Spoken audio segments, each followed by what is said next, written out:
Welcome back to Doodles and Discourse. I'm Taaroko, and I've been wanting to do a Dracula video for Halloween ever since I started this channel, kind of as a motivator to get me to finally read the book. The original plan was just to do sort of a book analysis, until I watched about 10 Dracula adaptations I'd never seen before, and rewatched the ones I had, so now it's a ranked list. Well, a ranked series of mini-reviews, I guess. Anything I've seen that has Dracula in it is fair game, even if it isn't specifically an adaptation of the book. Except for Hellsing and Castlevania, because even though I've seen parts of both, it's been too long and I didn't have time to rewatch them. And because I don't believe the first version of a thing must automatically be the best version, the original Bram Stoker novel will be a competitor too. Who am I to be ranking Draculas? Well, I'm no film critic or scholar, but I've got 2 English degrees, 2 decades of enthusiasm for vampire stories, and 500,000 words of Buffy the Vampire Slayer and Vampire Diaries fanfiction under my belt. Team Angel and Team Damon forever. Also, ever since I finished grad school, I've been filling the hole it left by watching an unholy number of film analysis videos on YouTube, and I have a very vague idea of how to edit audio and video. This list isn't going to be remotely objective. Sometimes I enjoy trash, and sometimes I turn my nose up at whatever the cool kids like, and I will apologize for neither. They're in order of how much I enjoyed them, whether for Dracula as a character, the narrative he's part of, or both. Also, my analysis is not going to be spoiler-free, so check for timestamps down in the doobly-doo if you ever need to skip past one you don't want ruined. Here we go.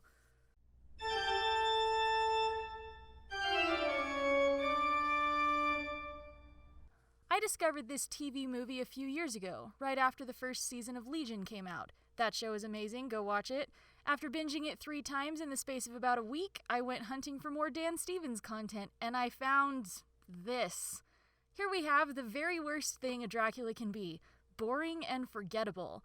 So forgettable that I barely remembered it existed to include in this list. I had to rewatch it to be able to talk about it here, and that was an hour and a half I'm never getting back. In his adaptation, Eagles does what had never been done or asked for before. He makes Arthur Holmwood, a character from the book who is notable only for being the suitor Lucy chose and for being rich, into the tragic protagonist. Truly a unique perspective on the classic tale. Just how is Lord Godalming tragic, you ask? Why, because his syphilitic father infected his mother and therefore also him, of course, which he discovers in adulthood right after proposing to Lucy. It plays out pretty much the exact same way as Harry Osborn's genetic disease in Amazing Spider-Man 2, where, despite the father making it to his 60s before he starts dying of the thing, the son immediately starts showing symptoms after being informed that he has it too, and then the son goes to crazy extremes in an effort to cure himself. For Arthur, those extremes are joining a Dracula-worshipping cult. Of course. Which brings us to Dracula himself in this version. I have much less to say about him. He starts off okay in his decrepit old man form, but then he turns into an emo kid in Victorian cosplay. Seriously, he looks like he isn't old enough to grow facial hair. Imagine Ramsay Bolton trying to do a darkly seductive stare. It does not work, and it doesn't seem like there was enough of a budget to give him cool powers to offset the performance. In the end, after Dracula turns Lucy and stalks side character Mina a bit, we get the final confrontation. Dracula rips Arthur's head off, and there's a truly baffling bit of editing where Mina keeps turning around and Dracula is right there, and then Van Helsing and Dr. Seward finally defeat him. Meh. It's not even worth watching for Dan Stevens, unless you want to see him before he got the hang of acting.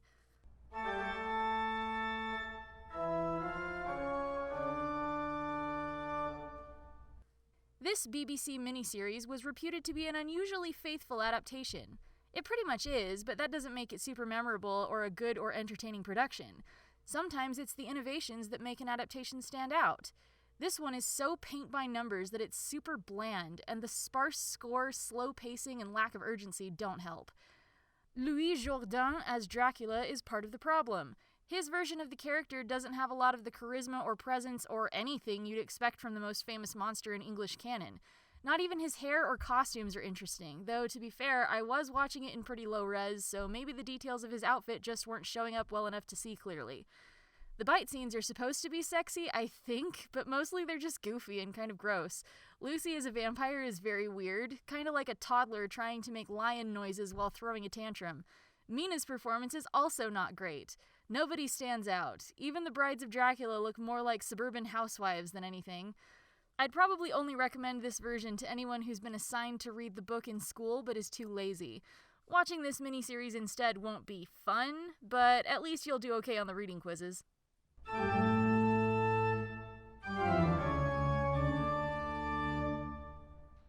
This one initially made my list of adaptations to check out because it makes a cameo in Season 2, Episode 7 of Buffy the Vampire Slayer. The villain of the episode flexes by mouthing along to Dracula's smack talk line as the film plays in the background of the shot, a line that's actually a major highlight from the book. This adaptation is also, I discovered, the first to add the reincarnation romance to the story, which was something I wanted to track because it feels like it's becoming the Lancelot of Dracula canon. It wasn't there in the original, but someone shoved it in at some point, and then it kept popping up until it became what we expected. The director, Dan Curtis, also created the Dark Shadows series, which had ended 3 years earlier, and the reincarnation romance might have been inspired by a storyline from the show.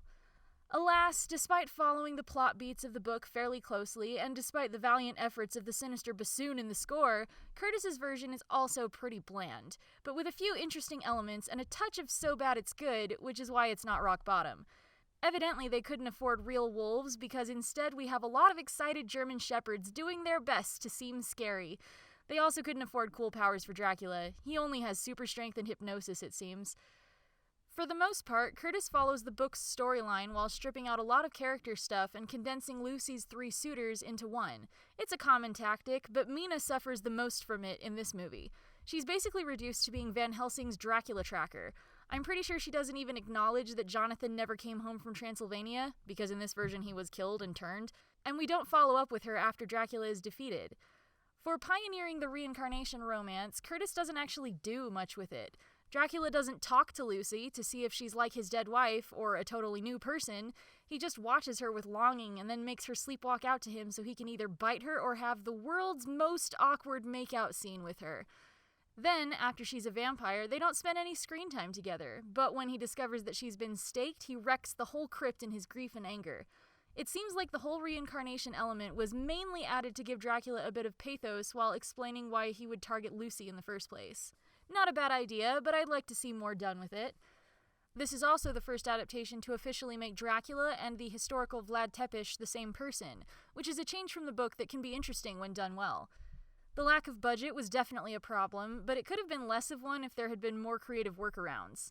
Fangs aside, Dracula ends up seeming much more like a regular human stalker than a monster. This stands out the most when, instead of using his superior abilities to pursue Mina's carriage on foot, he just follows in a carriage of his own. I kept almost laughing at Dracula's scenes. His movements and the way he's always grimacing around his fangs put you in mind of a big awkward cat. I was hoping that the excellent smack talk line that shows up in that Buffy episode meant that this Dracula was going to be a total evil mastermind, but nothing really comes of it. He has no allies except the easily dispatched brides and Vamp Jonathan, and no strategy. At least he's not lying in his coffin when Van Helsing and Arthur come to kill him, but even with his powers, he doesn't put up a very impressive fight. It occurs to me that Buffy the Vampire Slayer might have ruined me for vampire fiction that doesn't involve lots of intense fight scenes. Overall, the pacing is molasses slow. The characters tend to use their inside voices to discuss the dangerous vampire, and they usually move about as fast as someone taking a leisurely walk, and keep their reactions pretty mild. There's only so much that bassoon can do to help.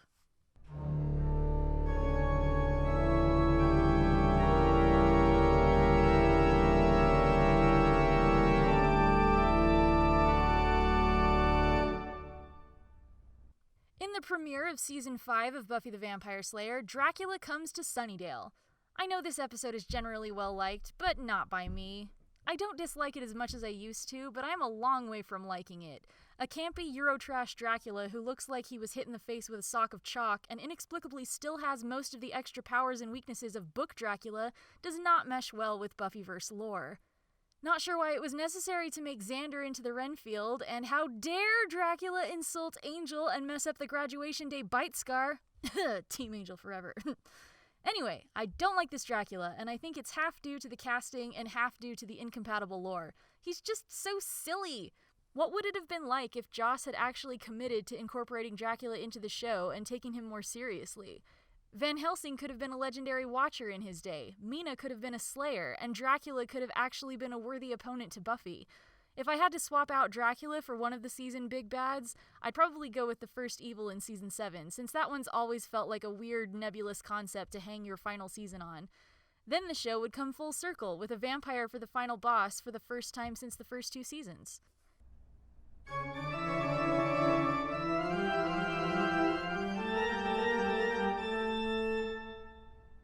This film, directed by Francis Ford Coppola, always seems to be pretty high on most people's lists, so I was looking forward to it. I even rented it immediately after finishing the book to celebrate. I already knew about the decrepit old Dracula's really weird hairdo, and I knew about the highly impractical pince-nez sunglasses. That was probably as weird as it was going to get, right? Yeah, no. Right away, there's the suit of armor that looks like an exoskeleton made of muscles, and stabbing across makes blood come out of it for some reason. Just so much blood. Yeah, this movie won 3 Oscars, and one of them was for the costumes. I must have wildly different tastes from the people who voted on it, because I found most of the costumes weird, garish, and ugly. Coppola chose to use only practical effects instead of relying on newer techniques, and the results are often very impressive, but some of the charm wears off after Act 1 in Dracula's castle. I loved the disjointed shadows and Dracula never being where you think he'll be, but after a while it started to feel like the practical effects were more about being stylish than serving a purpose within the narrative. I also didn't really like how everything was filmed on sound stages with matte painting backgrounds. It's another callback to older styles of filmmaking, and it saved them a lot of money not to have to film on location, but it can feel cramped and artificial in some scenes because it prevents any kind of sustained movement through space. This is a story that stretches across multiple countries, but we only ever see tiny boxed-in pieces of them. It's not just an issue at the macro level either. I generally had a hard time figuring out where a lot of the scenes were taking place and how far apart the characters were from each other when they weren't together in frame. I would have appreciated more establishing shots and wide shots to give a clear sense of the whole space. The scene composition feels disorienting and claustrophobic, but not in a way that adds anything to the atmosphere. Instead, it makes it feel small and fragmented, and it pulls me out of the story. A lot of the acting is bad. Baby Keanu Reeves and, to a lesser degree, Winona Ryder apparently couldn't do English accents to save their lives. Keanu especially seems like a terrible casting decision.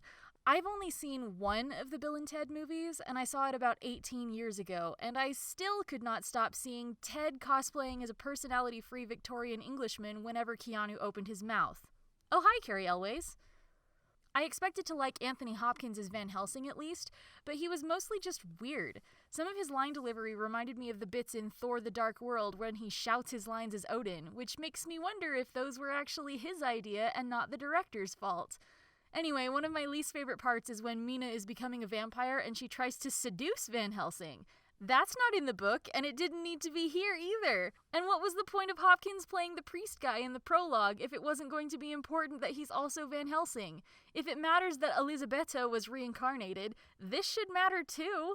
I was waiting for the reveal that these two are centuries-old nemeses who've been dancing around each other all this time. Nope, nothing. I wasn't convinced by the younger-looking Dracula's appeal. Gary Oldman is great at creepy and unnerving, but not so much at allure. Between the persistent Transylvanian accent, the weird hair and costume, and his sort of dead-eyed performance, I just never felt like Mina's interest in him made sense. He never comes across as very intelligent or calculating, especially when he looks young, and I think that would have made a huge difference to the character and the romance plot. Then again, Oldman and Ryder don't seem to have much chemistry together, so maybe it wouldn't have helped. Ultimately, the main emotional through line just doesn't work for me. At least it's an improvement on the reincarnation romance from the 1974 film. Then there's the confusing ending where 1 minute, mostly vampire Mina is using some kind of weather sorcery in an effort to sabotage the good guys, and then the next minute she's finishing Dracula off personally as a mercy killing out of love. It gave me whiplash. It might have helped a lot to know when Mina was acting of her own free will, when she was succumbing to her developing vampire instincts, and when she was being influenced by her past life. They all kind of blur together. One of the biggest overarching problems might be that all the subtlety, both of the scary and the sexy varieties, is completely stripped away. It's so ham-fisted and over-the-top that it ends up being more melodramatic and grotesque than sexy or scary. It's just kind of ridiculous without a lot of substance. The director's love for cinema is obvious, but not so much Mina's love for Dracula.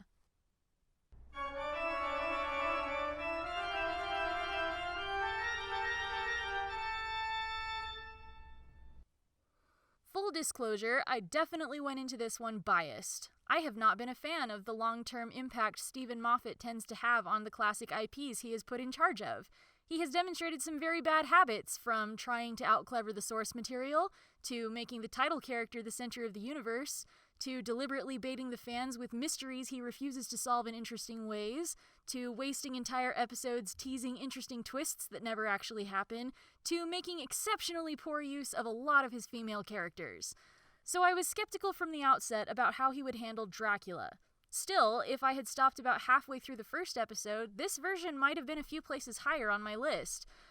Clay Spong's Dracula is hammy and overfond of obvious blood puns, but it's very entertaining for a while. The castle is possibly the best version of Dracula's castle, too. Very grand, gothic, and maze-like. I liked the way Dracula absorbs the Englishness out of Jonathan. In the book, he just studies his speech very closely and encourages Jonathan to correct the slightest mistakes he makes. But losing the Transylvanian accent is an element most adaptations don't do. He either has it the whole time or never has it, so this one gets points for that. Then we get a scene where Dracula births himself out of the carcass of his wolf form, and it's one of the grossest things I've seen since that Uruk-hai fighting his way out of a weird mud placenta in Fellowship of the Ring. I also don't appreciate all the fingernails falling off and flies creeping into eyeballs. Why include so many gross-out elements, Steve? How do they contribute to where the show is going? Wouldn't it have been better thematically to keep an ongoing motif of skin-deep beauty with the grossness lurking in the corners instead of on full display? The longer the series goes on, the more tedious Dracula's smug villainy gets. I think the villain maybe shouldn't be a story's only source of comic relief, or if he is, he needs better jokes. It just doesn't make sense that everyone around him doesn't figure out he's bad news within minutes, which is a major issue in episode 2. Anyone familiar with the source material already knows things aren't going to end well for anyone on board the Demeter. Even reading the book you already know, because you start with the knowledge that it came into harbor without a single living soul aboard and just the captain's corpse lashed to the wheel with a crucifix on him. We get the details of how the crew met its doom afterward through the captain's logs, and Dracula's name is never mentioned. Contrast with this episode, where Dracula is posing as a regular passenger. As soon as there's a clear pattern of people disappearing off the ship and suspicions begin to rise, why weren't all fingers immediately pointing at the creepy weirdo who seems inappropriately cheerful about these circumstances? Most of the characters are painfully oblivious, and they often make incredibly stupid choices that put them in harm's way, which undermines both the horror and the mind game Dracula and Agatha are playing. I did like her involvement in most of the episode, though, and I was surprised and dismayed, in a good way, by the reveal that she's headed down the same road Jonathan Harker was in the first one, but that wasn't enough to give me an overall positive reaction to the episode. Then we get to the Modern Times episode. We immediately lose the charm of the Victorian setting, which is not replaced with much. The one element with potential in that regard, the Jonathan Harker Foundation, has Dracula captive just long enough to get you intrigued before a lawyer played by Mark Gatiss comes along to argue for Dracula's rights. And that freaking works, even though he just murdered a bloke. At best, he should have only been able to get him transferred to a normal holding cell, but instead he proceeds to help him find meals on dating apps? In the end, the answer to the central mystery, why Dracula has the weaknesses he does, is that they're all in his head and he's just ashamed of what he is and fears death. So he drinks Zoe Van Helsing's cancer blood to die properly while easing her passing, and they fade out together in a sexy mind meld murder-suicide.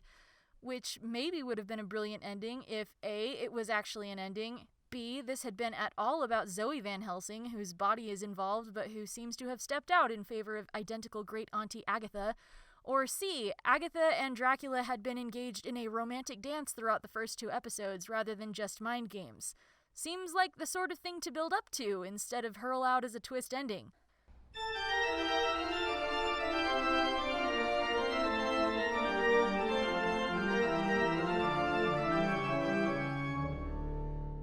Count Von Count has by far the best evil laugh of any Dracula, and he matches the description of book Dracula pretty close. I'm just kidding. It wouldn't be fair to include Count Von Count in a Dracula ranking, because he would automatically be at the top of the list. He will therefore serve as the dividing line. I've told you about the Draculas that mostly or entirely don't work for me, and now we're moving into positive territory.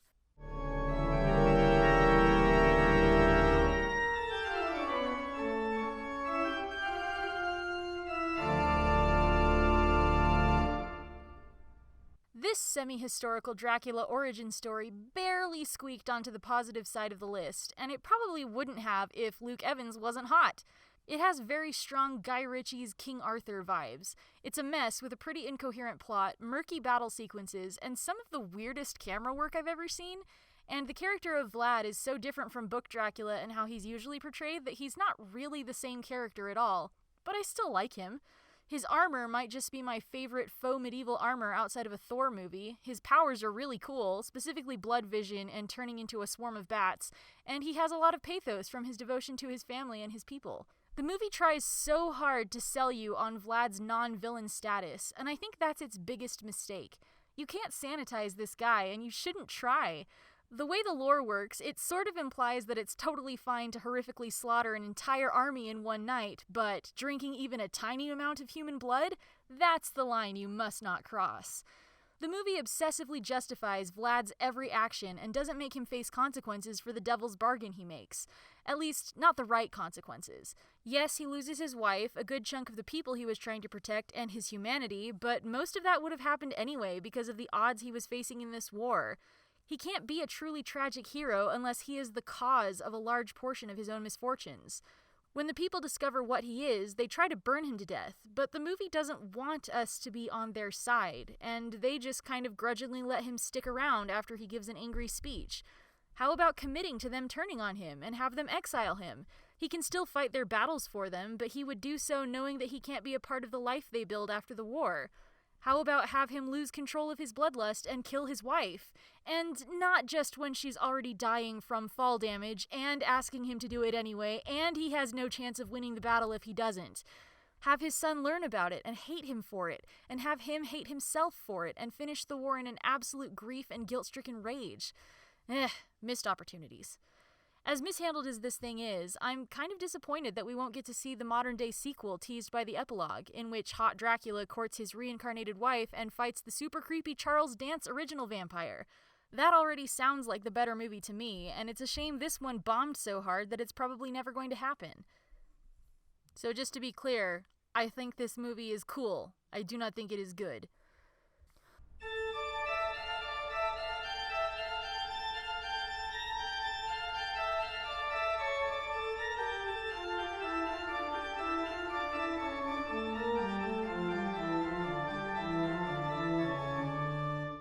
I was really excited for this one because I've only seen Christopher Lee as Saruman in Count Dooku. Boy does it go ham on the gothic with the score, but kinda not with anything else. The power set is minimal, and the sets don't have a ton of atmosphere beyond getting you into the time period. However, it's still leagues better than the 1974 film because it has a sense of fun and adventure to it. Peter Cushing's Van Helsing even leaps a banister at one point to rush to the aid of a screaming lady, with no stunt double. Christopher Lee's looming height has to do a lot of the heavy lifting here. His Dracula is a tall, menacing figure, and for some reason, all his lady victims are into it, and keep sabotaging Van Helsing's efforts on purpose, unlike in the book where none of them ever seems to have clear memories of his attacks. That was fun, if a little inexplicable given the limited power set. Just as limited is Dracula's screen time, which is kind of a bummer. Horror of Dracula includes the welcome twist that when Jonathan Harker shows up to Dracula's castle, it's under false pretenses because he's actually already allied with Van Helsing and there to kill Dracula. That goes very badly for him, but I still liked it. The final fight between Dracula and Van Helsing is one of the better ones, which is as much a dig at the others as it is praise of this one. Van Helsing pulls some clever maneuvers that I enjoyed, and apparently those, like the banister hopping, were Peter Cushing's idea. Awesome. Bonus points also for a few unexpected jokes that made me laugh pretty hard. A common flaw of these things is that they take themselves way too seriously, even when the special effects look very silly. A little comic relief really helped make the dangerous moments hit harder. Anyway, I had a good time watching this one. I don't know if I'll be watching the rest of the movies in the series anytime soon, but I appreciate one effect it had on the Dracula legacy and vampire fiction in general. It pioneered the use of red contact lenses.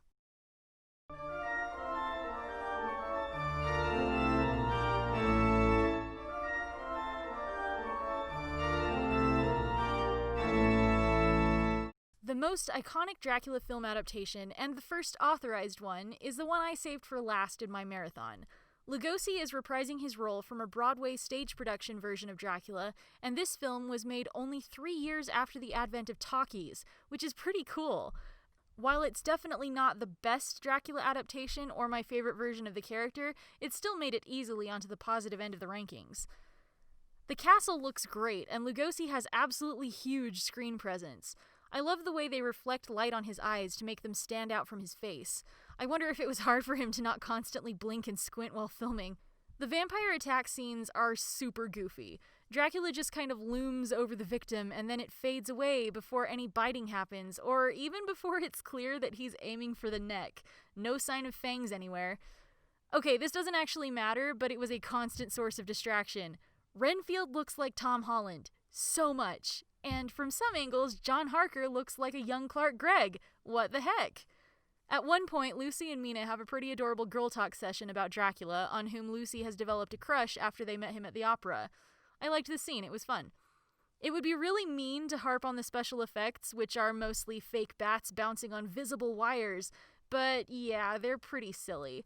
Knowing this is based on a stage production makes it easier to take it in stride.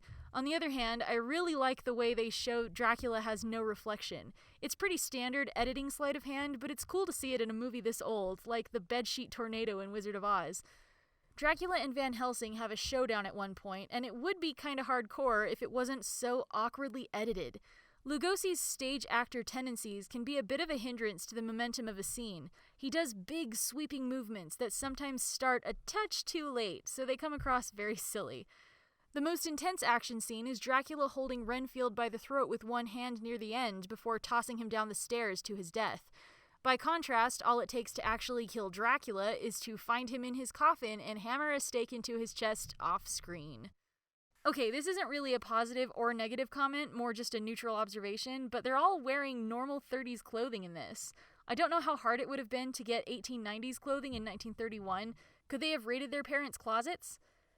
Ultimately, I think I recommend the 1931 film more for its iconic status than anything else.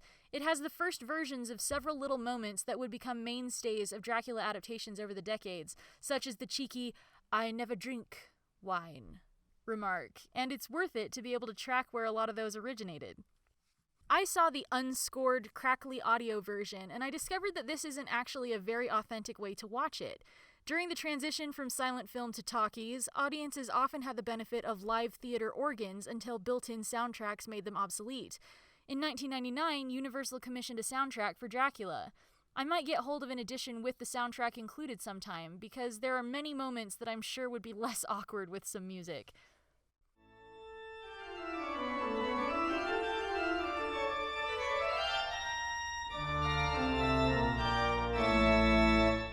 None other than my favorite vampire recommended this adaptation. In Season 1, Episode 17 of Angel, he says that the only vampire performance he believed was Frank Langela's. I'm glad I had it on my watch list because it's excellent. Frank Langella himself isn't one of my favorite Draculas, but this is a fantastic movie. I was already psyched by the end of the opening credits. The composer is John Williams, and Laurence Olivier is Van Helsing. Right out of the gate, John Badham does something pretty unique with his adaptation by entirely skipping the opening act of the book. Instead of following Jonathan Harker's ill-fated trip to Transylvania, we begin in medias res with the surviving crew of the Demeter attempting to dump Dracula's box of dirt overboard.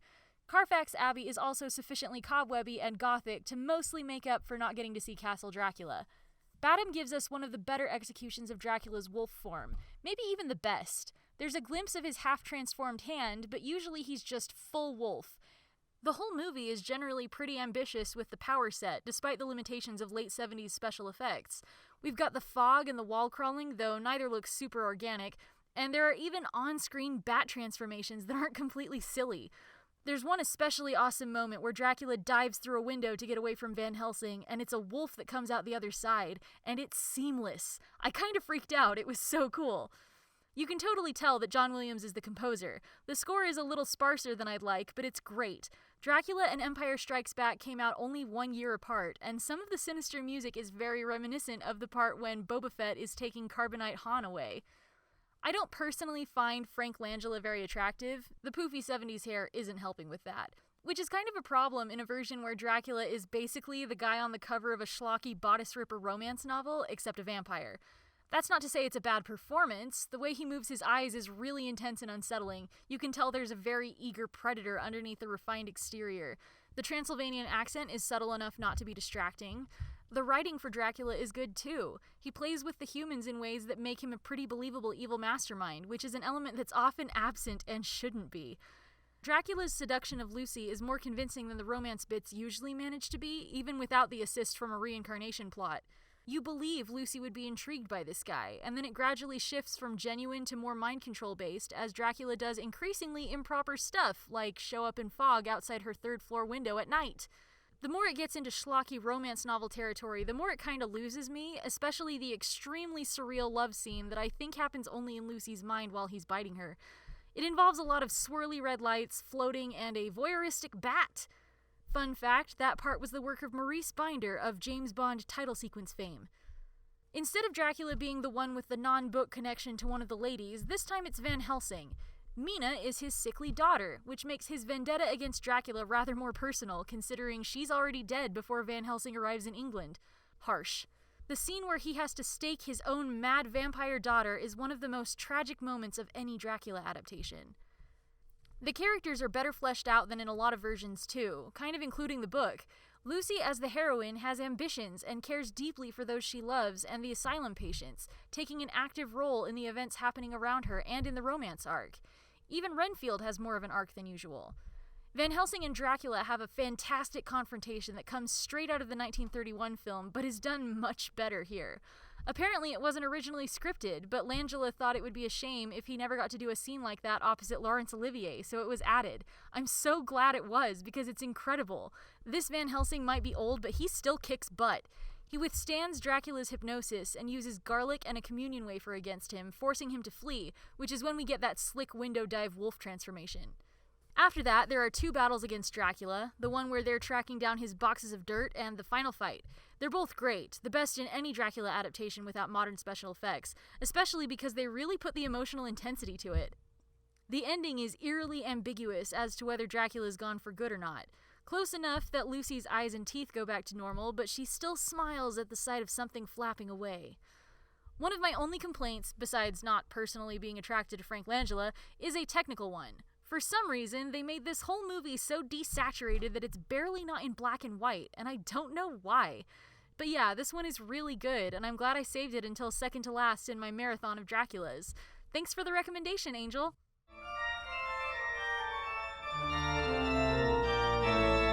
This show is a pretty unconventional take on the source material. It might be the only adaptation in which Dracula and Van Helsing actually team up against a mutual enemy. Oh wait, I guess Helsing does that too, technically. I doubt anyone whose list is based on book faithfulness would put this one anywhere close to the top, but I enjoyed rewatching it for this video enough to buy it on DVD. Jonathan Rhys-Meyers plays a very charismatic and seductive Dracula with strong motivations that quickly come into conflict with what he wants. The power set is about what you'd see on Vampire Diaries, though with less mind control and slightly more floating, and it doesn't go to waste. There's some weird dissonance in that Dracula is portrayed sympathetically, but is also dropping bodies on the regular, and it doesn't seem like he's too fussed about that. This kind of dissonance is frustratingly common in vampire fiction, and I like to imagine that they were planning to deal with it if they hadn't been cancelled. One of this show's most impressive accomplishments is that it actually got me shipping Dracula and Mina, which is no small feat considering how adorable Mina and Jonathan are in the book, and how handsome this Jonathan is. The chemistry between the actors is much better than between Winona Ryder and Gary Oldman, or between Jack Palance and Fiona Lewis, and it's much easier to understand how this Mina would be interested in this Dracula. Some of that is because they had 10 episodes to build up the dynamic between the two characters. It also helps that, where the story leaves off, Mina still hasn't learned that vampires exist, let alone that the man she loves is one, so that ship was probably bound for some very choppy waters had the show been renewed. Handsomeness notwithstanding, one of the bigger flaws of the series is Jonathan Harker. It's pretty clear that he's mostly an inconvenient obstacle between Mina and Dracula, but their chemistry is so strong that they didn't need to handicap the competition to make it work. Jonathan wouldn't have stood a chance of keeping those two apart even if he didn't do things like accidentally murder a guy, less accidentally sleep with Mina's best friend, join a sketchy secret brotherhood, or fail to support Mina's dreams of becoming a doctor. Crucially, unlike in Dracula Untold, I'm actually convinced that this Dracula's enemies are the greater evil compared to him. The Order of the Dragon, with its rigid demands of obedience and sinister plans for secretly controlling the world through war and oil markets, does indeed seem like more of a threat than one vengeful monster who creates more monsters like him. Seeing as the Order of the Dragon are also the ones who made Dracula into a monster in the first place, even the vampires he creates are kind of their responsibility. Turning your enemy into a contagious, bloodthirsty immortal right after burning his wife at the stake seems pretty short-sighted, as punishments go. I want them defeated. I want Van Helsing to get out of his self-destructive revenge spiral. I want Renfield not to be dead because he is wonderful. And I want things to work out for Dracula and Mina somehow. Huge bummer this got cancelled after just one season. Oh, also, one piece of vampire lore I've always thought would be cool is actually a thing in this show. Instead of vampires just turning into corpses after you kill them, or poofing into dust like in the Buffyverse, they revert to whatever stage of decomp they would have reached had they been regular dead the whole time. And it's even a key plot point. I love it.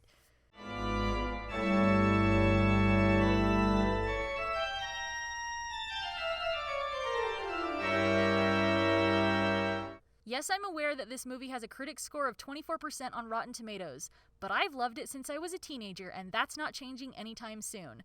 Dracula, as portrayed by Richard Roxburgh, is my absolute favorite Dracula in terms of appearance and performance, and as weird-looking as his bat form is, his power set is awesome, and might actually come closest to being the full power set from the book, even though he's definitely much harder to kill. This Dracula is very attractive and aristocratic, dressed in clothing from at least a century earlier than the story is set, which is a nice touch, but the refinement is a thin veneer over a monstrous nature. I definitely believe he could seduce someone, but he doesn't really have time for that when he's so concerned with his big plans to unleash his spawn upon the earth. Is that a less interesting diabolical plot than turning more and more people into vampires and reproducing that way? Maybe, but it's fine for an action horror romp, which is precisely what this movie is. Just like The Mummy. No, the good one. The Brendan Fraser one, which was also directed by Stephen Sommers. More on the power set, I particularly like that Dracula can walk up walls and on the ceiling like gravity is nothing to him, and teleports every chance he can get just to disorient his prey. And vampire bloodovision is an excellent touch that only Dracula Untold has copied as far as I know, but I hope it becomes standard at some point. As weird as this Dracula's bat form is, I like that we only see it in shadow until the final fight, and I definitely like it better than the Gary Oldman one. I also enjoy the world building of using other classic monsters like Frankenstein's creature, Jekyll and Hyde, and werewolves, but points off for the werewolves not having tails. I like the setup that there's a secret multicultural organization that fights monsters worldwide. You can tell Sommers was having a good time making this, and that he really loves the black and white Universal monster movies. Where Coppola's Dracula seems to be struggling to do something deep with all its tributes to old Hollywood, Van Helsing is just having fun, and that's exactly what makes it work better for me when it does stuff like have a black and white prologue and use sets that wouldn't be out of place in an Indiana Jones movie. The CG effects might be goofy sometimes, but they aren't any less cheesy looking than some of the practical effects in so many Dracula adaptations. Also, Alan Silvestri's score is awesome. I wonder if the plot element of Van Helsing being Dracula's nemesis from centuries ago came from someone on the creative team being frustrated that that component amounted to nothing in Coppola's film. It used to really bug me that we never got the full explanation of Van Helsing's past in this movie, but rewatching it to make this list, I realized that that's actually the point. Van Helsing has been driven by the mystery of his missing past, but now that he's met someone who can actually fill in the blanks for him, Dracula, he sacrifices that for the greater good, because his backstory is not as important as stopping Dracula. It works.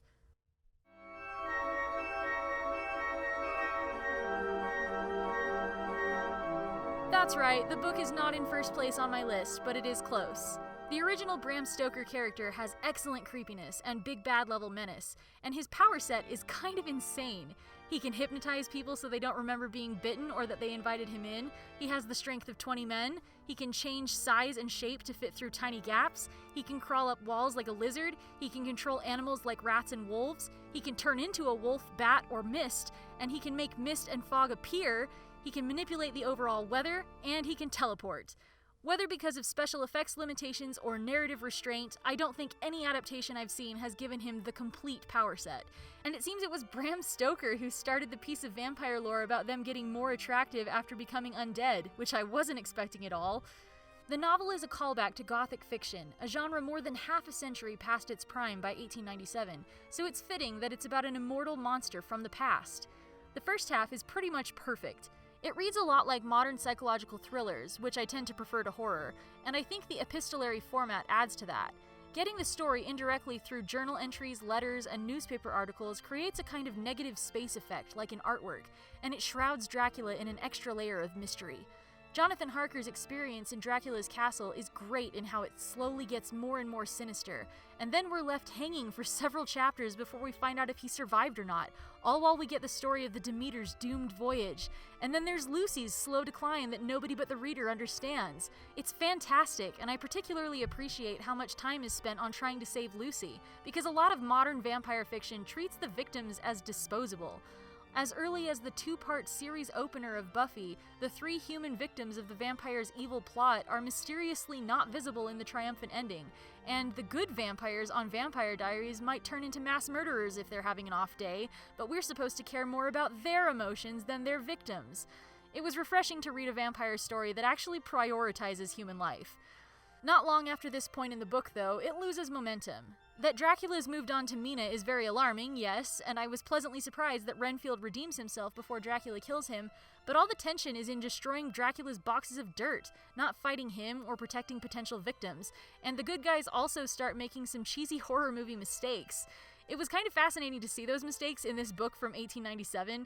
I had no idea tropes like stupidly forgetting everything you learned from what happened to the first victim until it's nearly too late for the second, or two-dimensional Texan stereotype side characters were this old. Dracula's insane power set ends up being kind of a problem the longer the book goes on. With his abilities, Dracula should be wreaking a lot more havoc than he actually bothers to. Vampire Lucy seems to have more English victims than Dracula does himself. What's up with that? The final fight especially would have been a lot more satisfying if it had actually been against Dracula instead of separate struggles against the 3 brides and then a bunch of Romani people who are, for whatever reason, on Team Dracula. How much cooler would it have been if those 2 struggles had run out the clock on sunset before getting to Dracula's castle, and they'd had to fight him at his full strength? All of this is why faithfulness to the source material is not one of my main priorities with Dracula adaptations.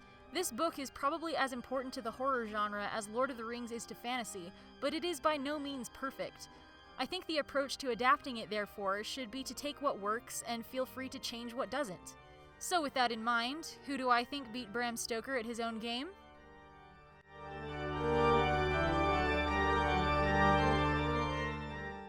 The earliest surviving film adaptation of Dracula is actually the only full-length silent film I've ever seen, so it might be getting a lot of points just for how charming the format is. I was also pretty sure ahead of time that I was going to like Count Orlok, because one of my favorite minor vampire characters in the entire Buffyverse was designed as a tribute to him. Anyway, despite changing the names of the characters and moving the main setting from England to Germany, Nosferatu was still a faithful enough adaptation that it failed to dodge copyright law. If anything's worth getting your film studio sued out of existence by the author's widow, though. Murnau's film addresses many of my complaints with Dracula. Where the main source of tension in the second half of the book is needing to kill Dracula before Mina completes her slow slide towards vampirism, in Nosferatu, the Count's presence in the town affects everyone, not just the main characters. The whole town is overcome by fear. A mysterious plague has descended upon them, which they blame on the rats they found in the doomed ship the Count arrived on. Anyone sick or suspected of being sick is quarantined in their homes in an effort to keep the plague from spreading, and their doors are marked with crosses, but more and more bodies are carried out in coffins despite their efforts. The atmosphere of dread shifts to mob mentality as they suspect it's a vampire, and they scapegoat the Renfield stand-in and chase after him, ignorant of the real culprit. The leading lady, who sort of combines the roles of Mina and Lucy and has been having terrible nightmares and sleepwalking episodes since before the Count arrived in the town, must take matters into her own hands before it can get even worse, so she uses herself as bait to keep the Count away from his coffin past sunrise. This movie carries the suspense and raises the stakes more effectively than the book, at least for me, and I'm not even disappointed when the Count is defeated by sunlight instead of any kind of battle against the good guys. In a way that's endearing to me, but probably wasn't so much to contemporary audiences, Orlok is very creepy, and his weird, stiff movements that sometimes defy gravity, his ability to turn into a swarm of rats, and his looming shadow all help make him one of the most unnerving versions of Dracula. Nosferatu also has the absolutely legendary bit where he rises from his coffin, dubbed the pivotal wake-up by TV tropes. This effect shows up all over the place, including Van Helsing, Angel, and What We Do in the Shadows, though surprisingly few actual Dracula adaptations, and I hope we continue seeing it in more places. It's such a simple yet classic way to make your monster unsettling. Dracula may have been defeated by the end of Bram Stoker's novel, but he has since been made truly immortal by his dozens of adaptations and appearances in other media. Even though Moffat's series came out less than a year ago, there's already another movie in production. Despite having now watched over a dozen versions, I'm still excited to see what we're going to get. What I'd really love would be a fully realized gothic horror with lavish set design, high production values, great atmosphere, and wonderful acting that successfully ups the stakes instead of stalling out in the second half. So, basically I want a Guillermo del Toro Dracula. Yeah. Why hasn't that happened yet? Can that happen? Wait, I'm gonna look this up right now.